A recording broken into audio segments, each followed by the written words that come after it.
Mateus 18, 3. E disse Jesus: em verdade vos digo, que se não vos converterdes e não vos fizerdes como crianças, de modo algum entrareis no reino dos céus. Então eu vou ler de novo. Mateus, capítulo 18, verso número 3. E disse Jesus: em verdade vos digo que, se não vos converterdes e não vos fizerdes como crianças, de modo algum entrareis no reino dos céus. Amém? Agora abra a Bíblia no meio dela, fecha a Bíblia, abre no meio, você vai sair no livro de Salmos. Aí acha o 131. Vamos lá, verso 1. Senhor, o meu coração não se elevou, e nem os meus olhos se levantaram. Não me exercito em grandes assuntos, nem em coisas muito elevadas para mim. De certo, fiz calar e sossegar a minha alma. Qual criança desmamada para com a sua mãe? Tal é a minha alma para comigo. Espere, Israel, no Senhor, desde agora e para sempre. Amém. Amém. Irmãos, o Salmo 131, ele termina dizendo: espera, Israel, no Senhor, desde agora e para sempre. Aqui Israel, o salmista está fazendo referência. Não podemos imaginar que seja a nação de Israel, aquele grupo nacional que conhecemos hoje. Não é aquele grupo. Até porque o nosso irmão Paulo vai nos explicar que nem por todos terem nascido descendentes de Abraão são de fato seus filhos, mas que a descendência de Abraão é chamada na fé. Os verdadeiros filhos de Abraão não são os descendentes da sua carne, mas descendentes da sua fé. Por isso mesmo Paulo, lá no capítulo 4 da carta aos Romanos, vai dizer que Abraão é pai de todos nós que cremos. Então, quando o salmista faz uma referência e diz: espera, Israel, no Senhor, está falando de um grupo de pessoas de todas as épocas e de todos os lugares que alcançaram intimidade com Deus por meio da fé. A fé é um instrumento acima da nossa própria humanidade, porque ela é derramada nos nossos corações pelo Espírito Santo.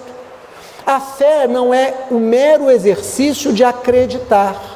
Existe um livro que foi transformado num filme e depois em pequenos filmes que se chama O Segredo. Essa série que está no Netflix, que chama O Segredo, tem vários títulos depois da palavra segredo, mas existe só um livro que também dá origem a um filme que tem só o nome Segredo.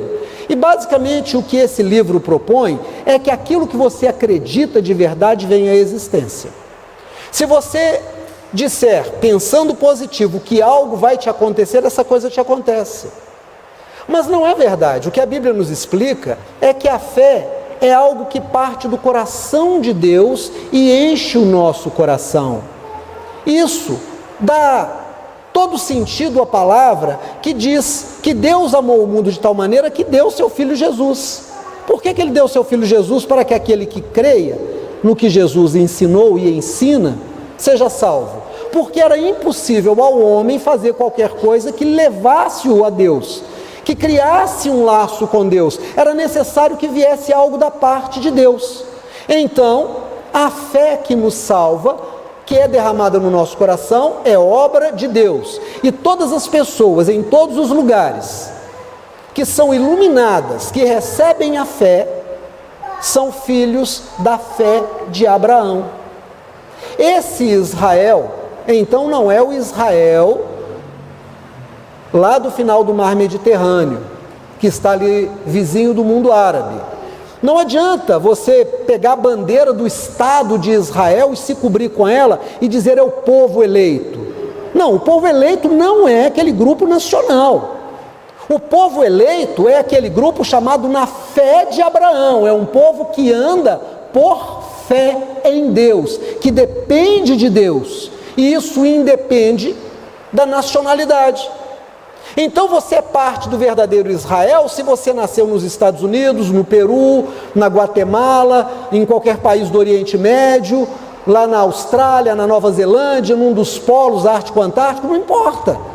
Se o seu coração foi iluminado e alcançado pela fé que o Espírito Santo traz a você, e você crê que há um Deus que salva gratuitamente, e a partir dessa graça com a qual você é brindado, você começa a mudar a sua vida, você faz parte desse Israel.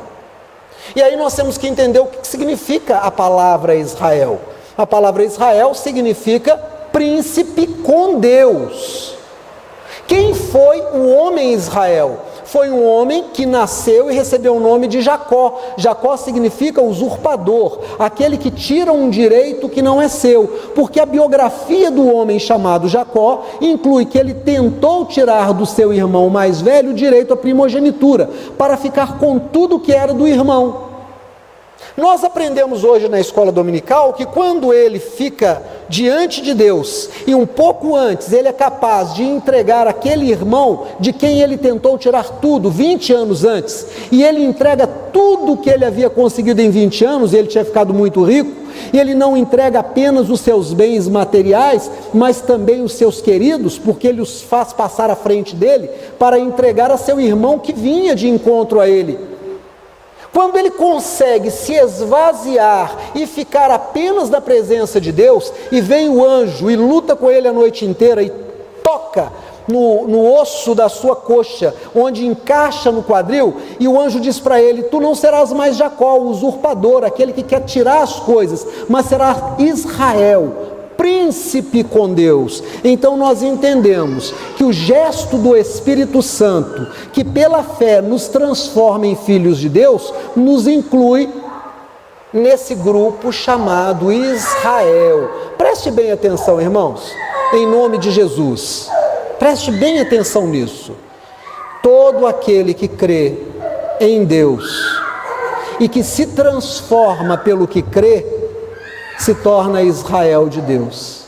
Amém, glória a Deus. Independe da placa que está na sua igreja, independe da denominação.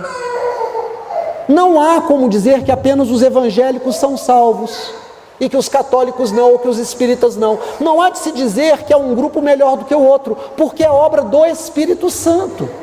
É o Espírito Santo que faz essa obra.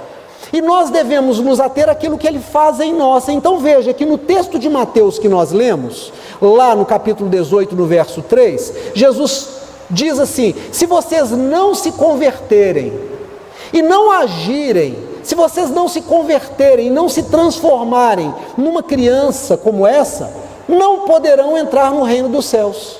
Então a obra é dúplice.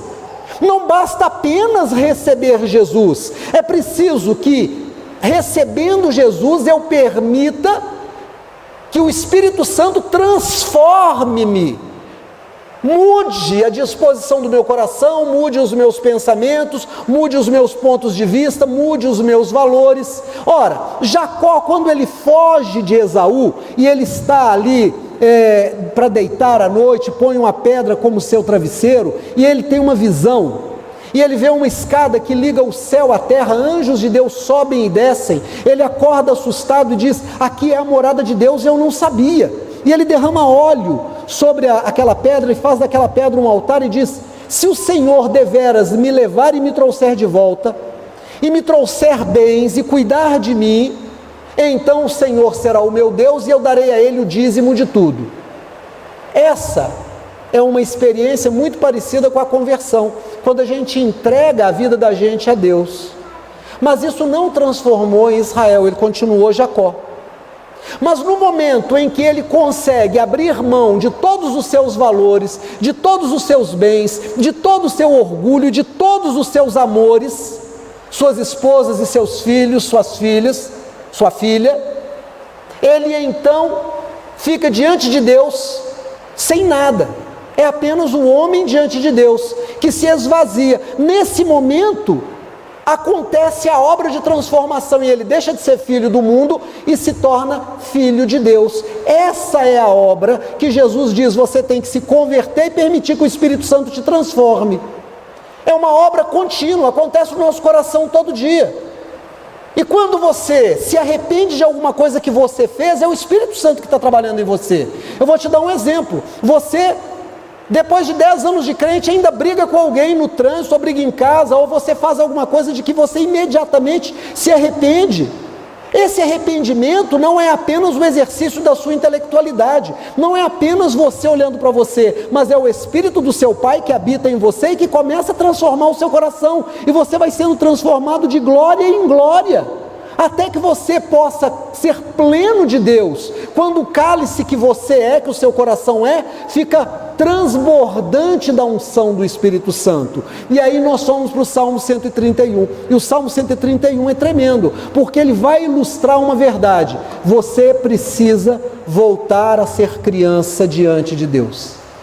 Sabe, quando nós somos pequenos, nós queremos crescer, e à medida que a gente vai crescendo, a gente vai construindo uma imagem para a gente constitui um ego, e o nosso ego é a forma como nós nos vemos: muito inteligentes, muito fortes, muito poderosos, autossuficientes, nos envaidecemos, queremos colecionar bens, ajuntar dinheiro, nos tornamos alguma coisa muito diferente da criança que nós fomos.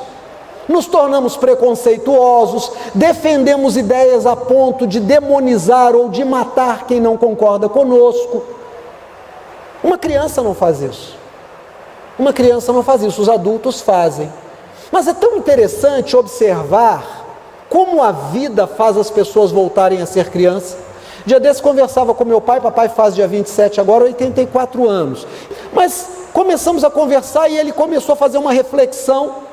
E eu vi se aproximando, já bem curvadinho, segurando a sua bengala, e veio andando com dificuldade, depois se apoiando, se assentou, e nós começamos a conversar, e ele disse: Ademir, tudo volta ao seu começo, tudo perdeu o valor, assim, não adianta a gente querer segurar nada, né? Eu disse: é verdade, né, pai? Tudo aquilo para que a gente dá a atenção da gente, a gente se esforça, a gente luta, a gente protege, a gente quer juntar, em determinado momento você não pode fazer uso do seu carro, outro administra o seu dinheiro, a comida que você come não é que você escolhe, é que você consegue, você não toma banho na hora que quer, na hora que alguém pode te ajudar, a roupa que você veste alguém escolhe para você, e até te limpar. Quando você faz um cocô, um xixi, alguém tem que te ajudar a fazer, porque a gente não continua dono sequer do corpo da gente. E ele que está assim disse: é verdade. Volta a ser criança. Assim como o neném tem que ser limpo quando faz as suas necessidades, o velho. Assim como você faz a comida para a criança, o velho. Assim como você escolhe a roupa da criança, o velho. Assim como você pega a criança e leva para onde você quer, e onde ela precisa, onde você precisa dela, também se faz com o velho. Essa transformação é uma transformação didática, porque talvez durante os anos do nosso vigor nós não aprendemos, então vamos aprender na marra a dependência de Deus. Veja o que o salmista diz aqui. Primeiro, Jesus disse: você tem que se fazer criança. Você pode ser um general de 5 estrelas, você pode ser um delegado da Polícia Federal, um médico muito bem formado, graduado, pós-graduado, você pode ser um frentista do posto de gasolina, um chefe de restaurante, um pastor, pode ser o que quiser na vida. Você tem que se fazer criança diante de Deus. E o salmista vai nos dar uma lição preciosa. Veja o que ele diz assim: Senhor, ele fala com Deus, ele não fala de Deus, ele fala com Deus. Senhor, o meu coração não se elevou, não me tornei orgulhoso, não deixei o meu coração achar que eu sou melhor do que qualquer um dos meus irmãos, ou que eu me igualo a ti, ou que eu sou maior do que o Senhor. O meu coração não se elevou a ponto de eu dizer que eu faço o meu caminho. Pelo contrário, a Bíblia diz: como entenderá o homem o seu caminho, se é Deus quem o determina? A pessoa que você chama de amado ou de amada, foi você que escolheu? Aí você diz: foi sim. Mentira. Como é que essa pessoa entrou na sua vida? Você era recepcionista da academia e ele veio fazer aulas ali, você era frentista do posto de gasolina e ela passou, você conheceu na igreja, por que ela veio naquele dia, por que ela atravessou o seu caminho naquele momento? Alguma coisa muito maior do que você colocou ali, por que deu certo com ela e não deu certo com o outro? Então você não escolheu, escolheram para você. Você não escolheu a cidade que nasceu, a cor dos olhos que tem, não escolheu a sua família, não escolheu o tom da sua voz. O meu coração não se elevou. A primeira coisa que uma criança faz é não concorrer com os seus pais. O pai é sempre o herói da sua criança. E aí a gente precisa falar das duas primeiras infâncias, de 0 a 7 e de 7 a 14. De 0 a 7, o pai e a mãe são tudo que essa criança tem. De 7 a 14, essa criança vai defender quem ela se tornou de 0 a 7 diante do mundo. Ela vai defender a sua família, ela vai aprender, ela vai reforçar tudo que ela aprendeu. Senhor, o meu coração não se elevou, o meu coração continua criança. Olha o que ele diz aqui, diz assim: nem os meus olhos se levantaram, nem os meus olhos quiseram mais do que o Senhor me deu. Eu estou satisfeito, Senhor. Os meus olhos não se colocaram além daquilo que o Senhor tem para mim. Eu acho tão interessante quando eu encontro pessoas amarguradas com o que não tem. Tem pessoas que reclamam do que têm, ou não estão felizes porque não têm alguma coisa. Essas pessoas normalmente, quando a gente começa a perguntar: você já parou para pensar o que você tem? Você não tem emprego, você não tem casa, não tem dinheiro, nesse momento está passando por dificuldades, mas faz xixi todo dia, significa que seus rins estão funcionando. Uma pessoa cujos rins têm uma doença crônica e não funcionam mais, precisa se ligar a uma máquina 3 ou 4 vezes durante a semana, de 3 a 5 horas em cada vez, não pode comer o que quer, e é preciso tomar conta dessas pessoas, porque elas não podem beber água, tem que medir o xixi que sai para saber a água que entra. Até para tomar banho a gente tem que ficar de olho, porque elas entram, estão com muita sede, abrem o chuveiro e bebem água do chuveiro. Não pode passar um final de semana e dizer: eu vou ali em Teoflotone e volto. Eu não posso ir ali em Conselheiro Lafayette e volto, porque elas precisam estar próximas aos centros onde fazem hemodiálise. Quanto uma pessoa dessa dá por um rim funcionando? Se você imaginar que você sai da igreja e vai andando para onde você quiser, você pode até dizer: pastor, eu não tenho carro, não tenho dinheiro para passagem, como eu sou infeliz. Infeliz é quem não tem pernas, é quem não tem pés, é quem tem pernas e pés, mas é aleijado e não consegue andar. Você é muito feliz. Eu não estou dizendo que existam pessoas que não possam andar e que não sejam felizes, porque existem pessoas que não têm essa capacidade, são gratas a Deus e são felizes na condição que têm. Eu estou dizendo que esse salmista diz: os meus olhos não se elevaram. E eu me lembro do Salmo 123, que diz: os meus olhos estão fitos no Senhor, como os olhos da serva estão fitos nas mãos da sua senhora. Os nossos olhos estão postos em ti, ó Deus, até que tu tenhas misericórdia de nós. O salmista continua dizendo que é uma criança, porque ele diz: não me exercito em grandes assuntos, nem em coisas muito elevadas para mim. Algumas discussões são absolutamente estéreis. Quem vai ser salvo e não vai? Os homossexuais não serão salvos, os presos, os criminosos não serão salvos, os adúlteros não serão salvos, os não dizimistas não serão salvos. Irmãos, que assunto idiota, não nos é dado falar sobre isso. Só tem um que sabe quem vai ser salvo e quem não vai. O próprio Jesus disse que isso é uma coisa que só o Pai sabe, que só o Espírito de Deus vai revelar no último dia. Então como é que nós saímos por aí muitas vezes rotulando quem vai e quem não vai?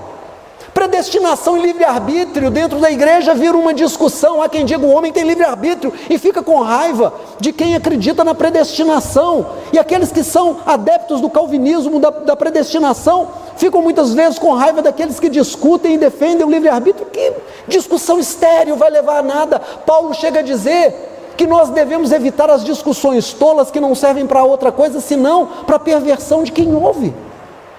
O salmista diz: não me exercito em grandes assuntos, nem em coisas elevadas para mim. Não significa que você não deva estudar e que você não deva ter o seu ponto de vista e sobre uma base teológica. Você não deve tirar do seu achômetro: eu acho que é assim. Não, estude, tenha a sua convicção e de acordo com ela tenha uma ética, uma moral e ande sobre ela. Ande num caminho que você aprendeu daquilo que você estudou. Mas evite as discussões, não exercite-se em grandes assuntos nem em coisas elevadas para as quais você não está habilitado e não é chamado. Evite o orgulho. O orgulho foi o pecado que fez um anjo virar diabo. O orgulho é aquele último estágio antes da queda do homem. O que precede a queda é o orgulho, seja ele pelo que for. O salmista continua dizendo: de certo, fiz calar e sossegar a minha alma, qual criança desmamada para com sua mãe. Irmãos, eu acho isso de uma lindeza, de uma grandeza, de uma beleza, de uma graça. Como é que a criança de colo fica bem? Ela fica bem com duas coisas: mamando no peito da mãe, e depois de mamar, a mãe coloca a criança em pé, encosta nela, bate a mão de leve nas costinhas para aquele ar da mamada sair, e a criança dorme. Ela não quer saber se tem goteira na casa, ela não quer saber se a lata está cheia, ela não está preocupada se o imposto está pago, ela não quer saber nada, ela sabe o que ela precisa.